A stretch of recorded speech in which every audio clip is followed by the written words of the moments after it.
Assalamualaikum warahmatullahi wabarakatuh, sahabat Poksa, sahabat podcast Kemenak Salatiga. Berjumpa lagi dengan saya Yudita Fitriani, host Poksa, yang akan menemani sahabat Poksa Kemenak semuanya untuk berbincang-bincang asyik, ngobrol seru nih dengan narasumber yang telah kita hadirkan pada kesempatan ini. Jauh-jauh dari Jawa Timur, siapa dia? Beliau adalah Kepala Kantor Kementerian Agama Kabupaten Lumajang. Nah, tak hanya itu, beliau sudah hadir di sini bersama dengan sang istri tercinta. Tidak usah berlama-lama, langsung saja kita sapa beliau. Assalamualaikum warahmatullahi wabarakatuh, Bapak dan Ibu. Waalaikumsalam warahmatullahi wabarakatuh. Senang sekali Bapak dan Ibu bisa hadir di Poksa Podcast Kemenak Salatiga. Alhamdulillah, terima kasih. Sehat ya Ibu, Bapak? Ya, nah pada kesempatan kali ini saya ingin berbincang-bincang, ngobrol seru dikit aja Pak, nggak usah panjang-panjang ya Pak.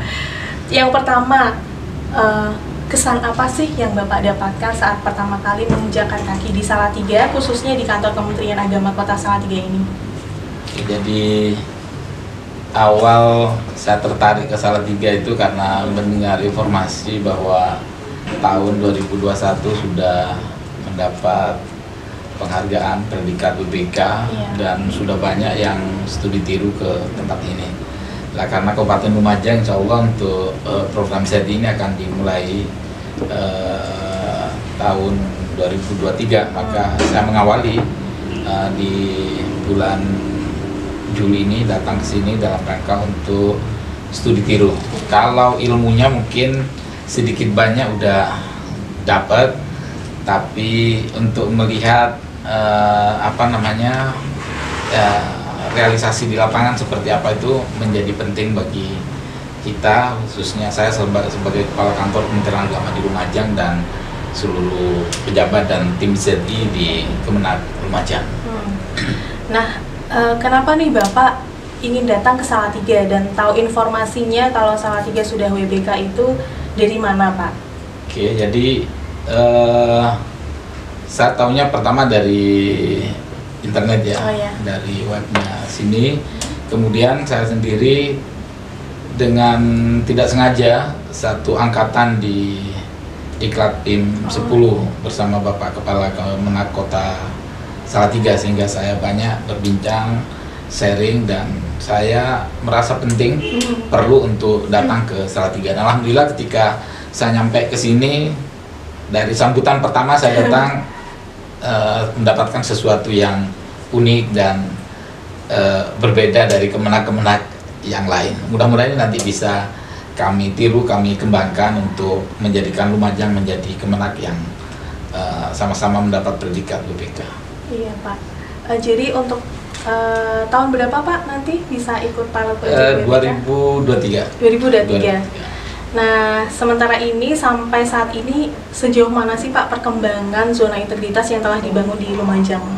Kalau tim kita udah bentuk, ya perlahan kita udah bekerja memperbaiki pelayanan kita, terus kita juga memiliki inovasi-inovasi yang mungkin juga tidak dimiliki oleh kabupaten yang lain. Misalnya setiap KUA harus memiliki dan penyuluhnya memiliki program unggulan, program binaan unggulan.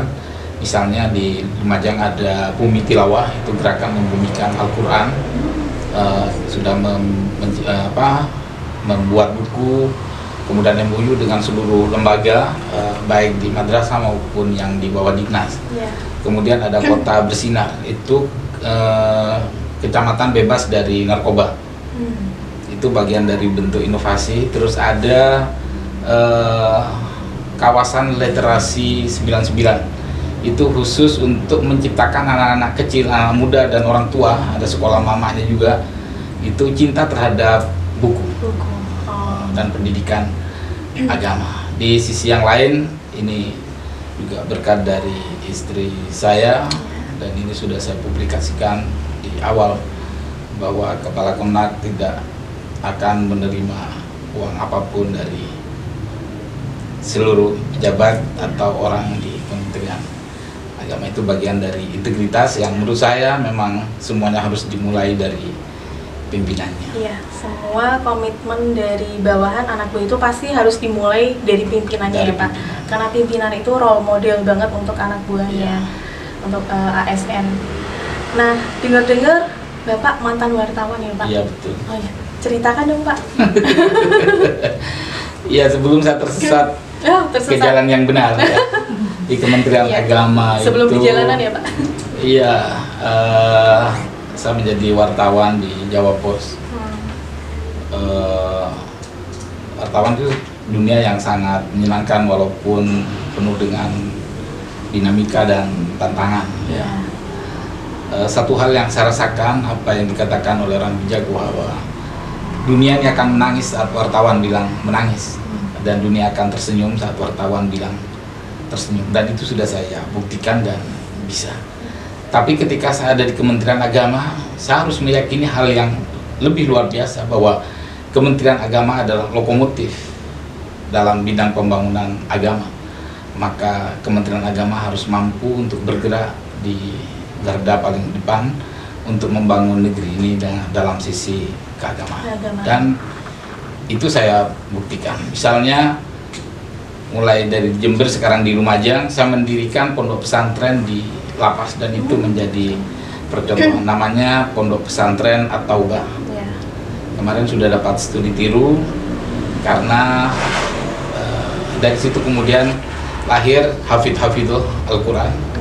Orang yang sebelumnya tidak pernah baca kitab kuning, belajar kitab kuning di lapas, tidak bisa baca Al-Quran, baca tulis Al-Quran, pulang harus bisa baca tulis Al-Quran. Sehingga apa yang kita lakukan betul-betul melakukan perubahan, tidak menunggu orang lain butuh kepada kita, tapi kita harus hadir untuk memberikan pelayanan yang terbaik kepada publik, kepada masyarakat yang membutuhkan kita. Ya Pak, dalam istilah jurnalistik kan ada istilah seperti ini, bad news is good news. Ya. Nah, itu mungkin untuk di Kementerian Agama sudah nggak berlaku lagi ya Pak? Jadi kalau lembaga media mainstream itu akan mencari sesuatu yang bisa dijual kepada publik, dan itu adalah sesuatu yang mungkin menurut orang lain jelek, tapi ini mempunyai nilai-nilai berita yang tinggi, maka itu akan dijual. Sementara ketika saya di Kementerian Agama, yang akan saya jual adalah progres-progres yang baik, layanan-layanan yang baik, informasi yang positif kepada masyarakat. Memang ada suatu pencitraan di situ yang membuat kita menjadi berbeda. Jadi tidak mungkin Kemenak kemudian menyoroti tentang pelayanan yang kurang baik, tapi kita mengekspos pelayanan yang harus baik, dan sudah baik-baik gitu. Dan ya alhamdulillah ya, sini sudah ada podcastnya, mudah-mudahan nanti Mas Ghafur sama humas saya sepulang dari sini sudah bisa memiliki hal yang sama seperti ini, karena ini adalah menjadi jembatan antara kita dengan masyarakat, kira-kira seperti itu. Saya kira dengan background Bapak sebagai wartawan itu nanti bisa menjembatani ya Pak, ilmu yang Bapak dapat waktu di bangku kuliah dulu atau saat menjadi wartawan bisa diaplikasikan ke kantor Kementerian Agama Kota Salatiga di medianya Pak, sebagai bentuk transparansi publik kepada masyarakat, karena itu salah satu penilaian dari tim penilai ZI bahwa media sosial itu sangat penting sekali untuk sebagai transparansi publik ke masyarakat.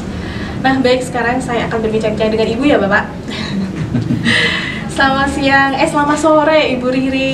Selamat sore. Mbak, siapa tadi Mbak Yunita? Saya Fitri Bu, ya biasa dipanggil Fitri ya. Ibu tahu nggak sih ZI itu apa Ibu? Alhamdulillah kebetulan saya juga PNS ya, Kementerian Agama. Jadi seringlah kita mendengar ZI, zona integritas. Tapi saya gini, bisa nggak sih, atau ini agak sulit ya mungkin ya, karena budaya yang sudah terjadi gitu ya, yang seperti itu. Semuanya dilakukan harus dengan bayar, dilakukan dengan ini administrasi gitu ya, istilahnya administrasi. Nah, itu yang saya rasakan. Saya bilang gini ke suami saya, sama jangan ikut-ikut yang seperti itu gitu, supaya ya yang berbeda aja, yang berbeda tapi yang benar gitulah. Iya, berbeda tapi benar ya Bu ya. Terus bentuk dukungan ibu kepada bapak nih, kepada suami seperti apa, terutama dalam hal karir, begitu ibu? Saya support semuanya ya, saya dukung semua apa yang dia lakukan, terutama untuk hal yang ini ya, yang untuk Kementerian Agama terutama. Kebetulan saya sendiri ini lahir dari orang Kementerian Agama juga, gitu. Keluarga besar ayah dan ibu saya orang Kementerian Agama. Jadi ya saya pengen suami saya itu bisa menjadi contoh gitulah untuk kemenak-kemenak yang lain, dengan pembaruan yang mungkin tidak dilakukan oleh kemenak lain ataupun yang lainnya. Kemudian kesan ibu waktu pertama kali datang ke Salatiga seperti apa, Bu? Saya pertama gini, mungkin karena saya itu lewatnya jalan tol ya. Iya. Terus kemudian keluar bagus gitu, bersih. Yang saya lihat itu bersih. Nggak jauh ini kan dari jalan tol ya, jadi belum masuk begitu. Ini kotanya bersih ya, saya gitu ke teman duduk tadi itu. Kotanya bersih. Ya, soalnya tadi lewat tol terus katanya jadi bersih terus gitu. Tapi ya lumayan lah bagus ya, menyenangkan, ramah orang-orangnya. Terima kasih Ibu sudah meluangkan waktunya untuk berkunjung ke Salatiga ya Ibu.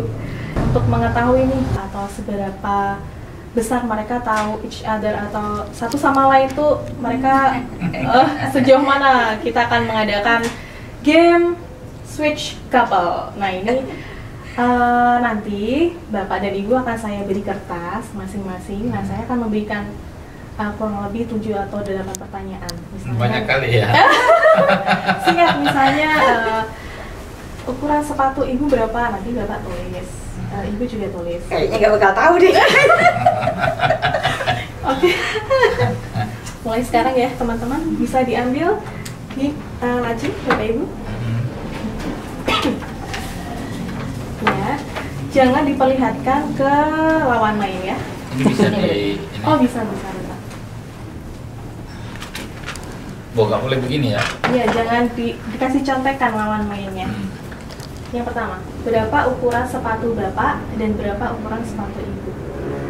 Terus. Oke, yang kedua, makanan favorit. Makanan favoritnya Ibu, makanan favoritnya Bapak.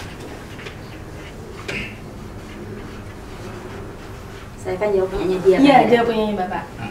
Terus. Betulan.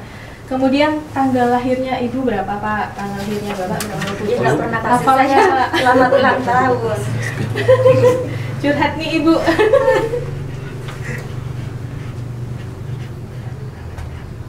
Terus. Nomor 4, tanggal pernikahan.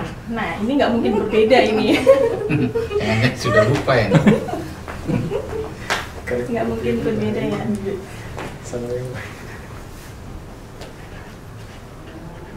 Ini masalahnya berbeda antara resepsi dengan akad. Jadi siapa yang ingat? Nah, oke. Oke, yang kelima, tanggal lahir anak pertama.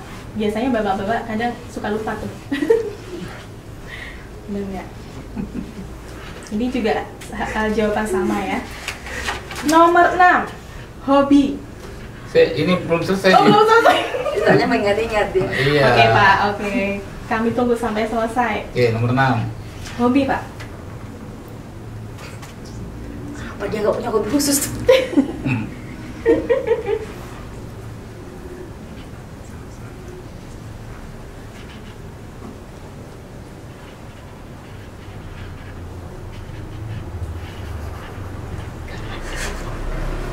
Akhir. Oke, yang terakhir, lagu kenangan favorit. Lagu kenangan favorit Ibu apa? Lagu favorit apa? Mungkin bisa sama. Saya nggak tahu judulnya, tapi saya tahu penyanyinya. Oke. Teman-teman siap ya untuk menghitung nilainya. Nanti yang kalah bikin pantun. Oh, ternyata Aku tadi suruh bikin pantun nanti. yang kalah akan bikin pantun gombal untuk pasangannya. Ini tidak pernah terjadi di podcast manapun di Indonesia, Pak. Baru di Kemenak salah Saya dikerjain ini. Ini 7 ya? Iya, 7 aja, Pak. Ya, 7. Sudah. Sudah, oke. Nanti jawabannya diperlihatkan ke kamera ya, Pak ya. Nomor Ini 1, loh. bareng-bareng. ukuran size sepatu.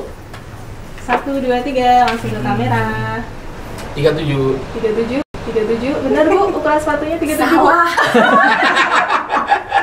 Kalau saya ini 2 ini memang kadang-kadang dia 40, kadang-kadang 39. Bener Bapak? Iya betul. Oh, betul. Saya 1-0. tahu Bang, dia. Bapak salah 1-0. Bikin pantun yang sering didikan siapa? Pantun Bang. Oke, nomor 2, makanan favorit. Lihatkan di kamera. Apa itu? Ikan laut. Angsle. Iya, boleh benar. Bapak Iya, ikan Bang? laut ya? Iya, Favoritnya. betul. Iya. Oke, 1 sama. Apa tadi? Tanggal lahir. Tanggal lahir Ibu berapa?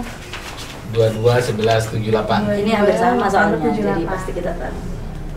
Bapak bener Pak, 2 November 75 Pak. Bener lah, Wong. Ini password HP saya dia pakai punya saya. Oh, biasa. Romantis banget. Sudah Mbak? Apalagi 1 sama ya. Oke, yang 4 tanggal pernikahan. tanggal pernikahan Iya, tanggal pernikahan. 6/7/2002. Ya, berarti ya. 6 Juli 2022. Berarti sama aman, aman Bu. Aman. Aman ya? Dulu ya baru ulang tahun tapi lupa. Terlalu sibuk. Kemudian nomor 5 tanggal lahir anak pertama. 26 bulan 5 2003. 2003. Ini mudah dihafal karena anak saya yang pertama dan kedua itu sama. Tanggal Oh, lahirnya dan sama bulannya saya. sama. Lahir nol. Tahunnya yang tidak sama. Berbeda. 26 Mei. Mungkin Oke. bikinnya sama. Hari jadinya. Jadinya sama. Saya mau mengajukan pertanyaan lain tapi kayaknya gimana gitu ya. Oke, nomor 6 hobi. Hobinya itu dikasih tahu dia. Aduh, ini ada pendukungnya ya. Apa itu? Makan. Makan Bapak. Benar Bapak hobinya Ya Bapak. makan itu kebutuhan. Soalnya kalau nggak makan itu apa namanya? Dia bilang yang sakit perut yang apa gitu. Oh, Jadi iya. wajib. Oh, iya, wajib. Walaupun semalam apapun tetap makan. Iya. Kalau Ibu Pak hobinya? Saya tulisnya membaca Al-Quran karena dia yang paling rajin. Luar biasa. Laras ya Ibu ya, benar ya. Oke. Apalagi Pertanyaannya kurang sulit Mbak ini. Iya. Mbak. Nomor 7 lagu kenangan favorit. Nah, Siti Nurhaliza. Yang dia kan ya. sama ya. Ya benar.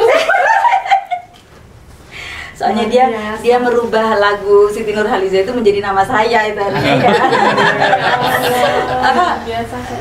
Demi apa itu? Apa ya? Apa ya? Boleh nyanyi. Yang cinta tak biasa. Diriku gitu enggak ya? Oh. Lagunya yang dulu Iya, pokoknya zaman dulu lagu ya. lama ya.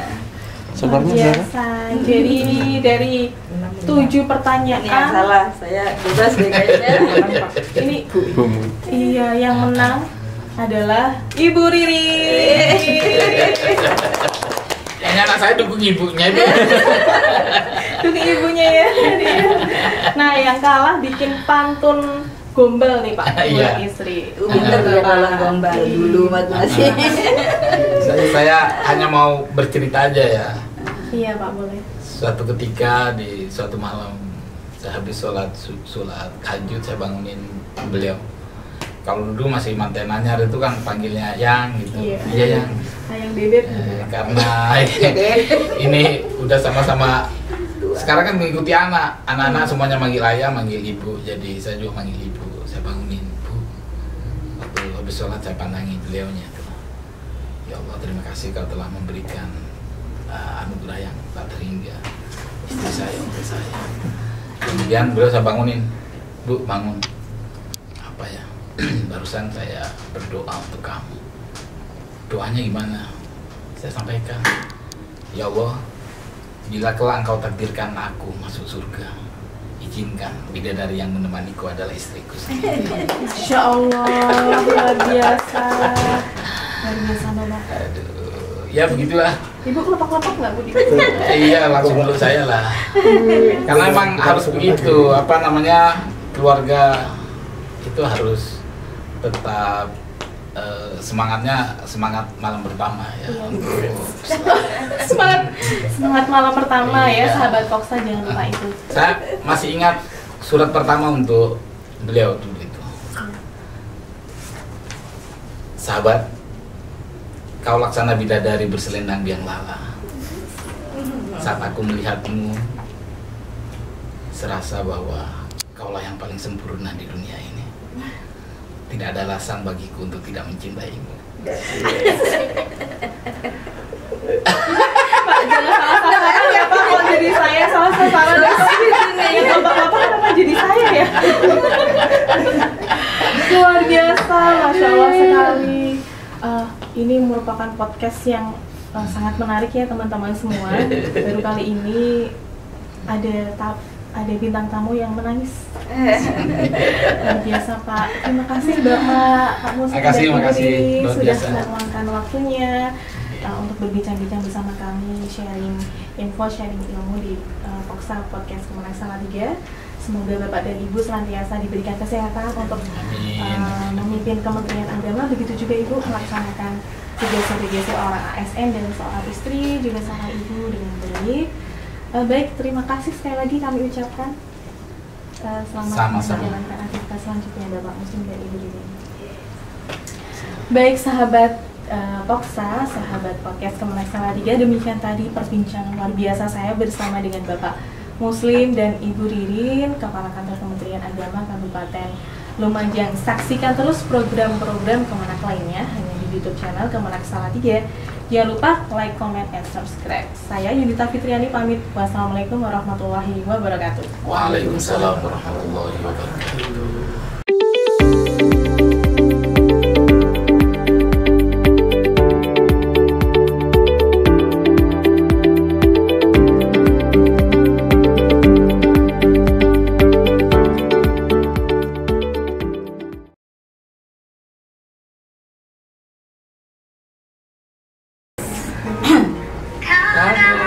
Tari awan kesuraman bagaikan waktu yang terhenti. Ku menyaksikan seraut wajah cinta yang terhampar, tiada lagi bermayang. Kini kehilangan sebuah harapan, bagaikan cinta yang terhubung. Nah ini, adakah mungkin untukku menghindari goresan kasih luka di hati? Jiwaku resah, apakah kesudahan, kecewa ataupun bahagia? Ku yakinkan diri demi diriku, ku hadaranya dari wajah kekasih. Walaupun di tangan datang menghujan, ku tempuhinya karena cinta membara.